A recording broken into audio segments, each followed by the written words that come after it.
السلام علیکم پری 9th class, کیسے ہیں آپ سب؟ آج ہم پیج نمبر 56 سے پڑھنا شروع کریں گے۔ موضوعاتی مطالعہ، سبق نمبر 1، قرآن مجید، تعارف، حفاظت اور فضائل۔ اس کا ہم آج فرسٹ کوسچن کریں گے۔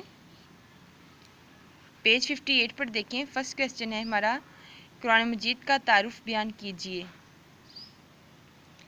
پیج 56 پر دیکھیں، تعارف کی ہیڈ لائن دی گئی ہے، یہاں سے لے کر لاسٹ لائن سے سیکنڈ لاسٹ لائن تک آپ کا یہ آنسر ہوگا اس کوسچن کا۔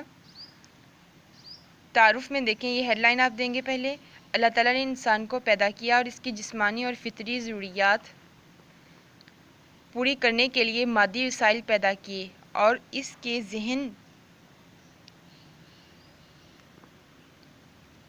اور روح کی رہنمائی کے لیے بھی اہتمام فرمایا۔ خود انسان کو خیر اچھائی کو کہتے ہیں اور شر برائی کو کہتے ہیں۔ خیر اور شر میں فرق کرنے کی صلاحیت اور ضمیر کی آواز عطا فرمائی۔ اس کے علاوہ اللہ تعالیٰ نے انسان کی کامل رہنمائی کے لیے انبیاء کرام مبعوث فرمائے اور ان پر کتابیں نازل فرمائیں۔ ہمارے نبی حضرت محمد صلی اللہ علیہ وسلم اللہ تعالیٰ کے آخری نبی ہیں۔ اللہ تعالیٰ نے آپ صلی اللہ علیہ وسلم پر قرآن مجید نازل فرمایا۔ یہ اللہ تعالیٰ کی آخری کتاب ہے، تمام بنی نوح انسانوں کے لیے ہدایت کا دائمی ذریعہ ہے اور تمام سابقہ آسمانی کتابوں کی تصدیق کرتا ہے۔ اس کے بعد اسٹوڈنٹس آپ ہیڈ لائن یہاں لکھو گے، مصدق کتاب۔ فرسٹ ہیڈ لائن ہوگی تعارف، سیکنڈ ہوگی مصدق کتاب۔ آپ یہاں رائٹ کر لو۔ اللہ سبحانہ تعالیٰ نے پچھلی امتوں کے لیے بھی انبیاء مبعوث فرمائے اور ان میں بعض پر اپنی کتابیں بھی نازل فرمائیں، لیکن ان انبیاء کی تعلیمات اور ان پر نازل شدہ کتابیں اپنی اصلی حالت میں محفوظ نہیں، کیونکہ وہ سب کتابیں تحریف کا شکار ہو گئیں، یعنی ان میں رد و بدل کر دی گئی۔ لیکن قرآن مجید جو ہے واحد آسمانی کتاب ہے جس میں آج تک زیر زبر کا بھی فرق نہیں آیا، کیونکہ اس کی حفاظت کا ذمہ اللہ تعالیٰ نے خود لیا ہے۔ اللہ تعالیٰ خود فرماتے ہیں، بلا شبہ یہ ذکر ہم نے نازل کیا اور ہم خود اس کے محافظ ہیں۔ اسی طرح اللہ تعالیٰ کا ارشاد ہے سورۃ مائدہ میں آیت نمبر 48 میں، ترجمہ، اور تمہاری طرف ہم نے یہ کتاب نازل کی، یہ حق لے کر آئی ہے، اس سے پہلے جو آسمانی کتابیں آئیں ان کی تصدیق کرنے والی ہے اور ان کے محافظ و نگہبان ہے۔ قرآن مجید کو پچھلی کتابوں کے لیے مہیمن کہنے کا مطلب یہ ہے کہ ان کتابوں میں جو تعلیمات اور عقائد اپنی اصلی حالت میں محفوظ نہیں رہ سکے، انہیں قرآن مجید نے اپنے اندر سر نو بیان کر کے محفوظ کر دیا ہے۔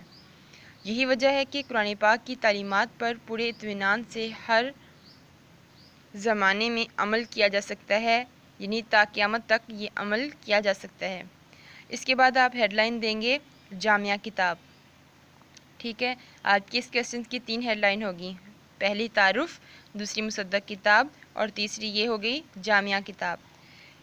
قرآن کریم انسانی زندگی کے تمام پہلوؤں کی رہنمائی کرتا ہے۔ اس میں انسانی زندگی کی حقیقت، خیر و شر، حلال و حرام، اخلاقی تعلیمات، غیر زندگی کے ہر پہلو کے متعلق رہنمائی موجود ہے۔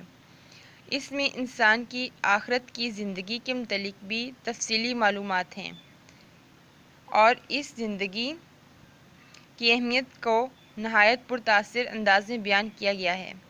قرآن پاک انسان کی انفرادی زندگی اور اس کی اجتماعی اور معاشرتی حقوق و فرائض، اس کے معاشی اور اقتصادی امور کے متعلق بنیادی ہدایات اور سیاسی اور بین الاقوامی معاملات اور اخلاقی رویوں کے متعلق جامع تعلیمات پیش کرتا ہے۔ غرض، قرآن کریم انسانی زندگی کے تمام پہلوؤں کے بارے میں ضروری معلومات اور رہنمائی کا خزینہ ہے یا رہنمائی فراہم کرتا ہے، اور اس میں وہ تمام باتیں وضاحت سے بتا دی گئی ہیں جن کا جاننا انسان کے لیے ضروری ہے اور جن کے جاننے کا انسان کے پاس اس کے علاوہ کوئی دوسرا ذریعہ نہیں ہے۔ اوکے اسٹوڈنٹس، یہ آپ کا فرسٹ کوسچن ہے، آپ اس کو یاد کرو گے اور لکھو گے۔ اللہ حافظ۔